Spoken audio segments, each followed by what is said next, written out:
I was there the day Deborah was born, a small, wrinkled bundle of hope wrapped in my arms.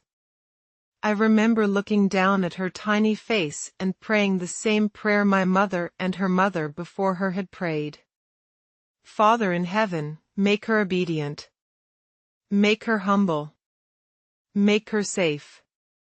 But Deborah was never meant to live a safe life. Even as a child, she questioned everything. Why must women always wait to be spoken to? Why must we stay silent when we see wrong? I would shush her, fearful that someone might hear, fearful that the world would break her spirit before she ever had the chance to use it. I watched her run barefoot through the fields, chasing the wind, daring the sun to catch her. I watched her sit under the great palm tree, not playing games like other girls, but listening, always listening, as if God himself whispered in her ear.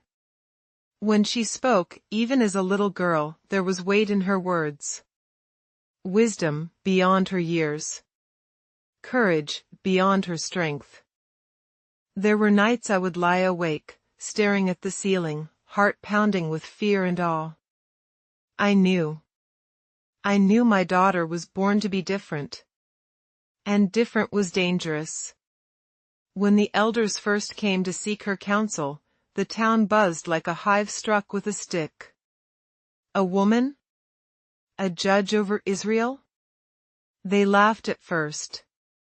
Then they whispered. Then they grew angry. I saw it all.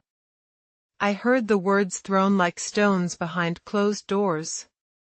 I watched mothers pull their sons away from her path. I felt the icy stares that said, "Control your daughter." But how could I control what God himself had called? I wept on the nights when I feared for her life, when men grumbled and plotted because her wisdom burned hotter than their pride. I wept when she declared Barak must go to war, knowing it could mean her death too. I wept when she marched forward anyway, with the faith of 1,000 armies inside her. I wept because, deep down, I was proud.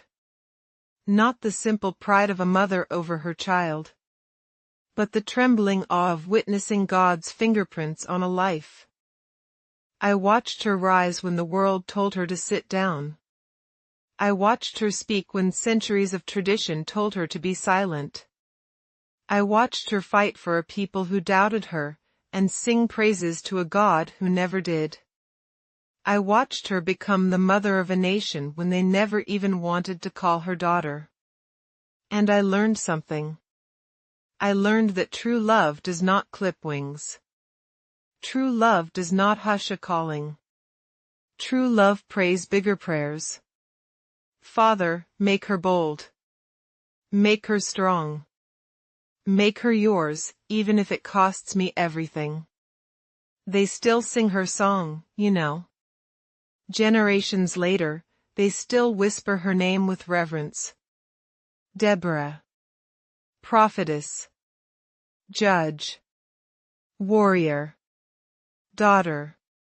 She was my daughter.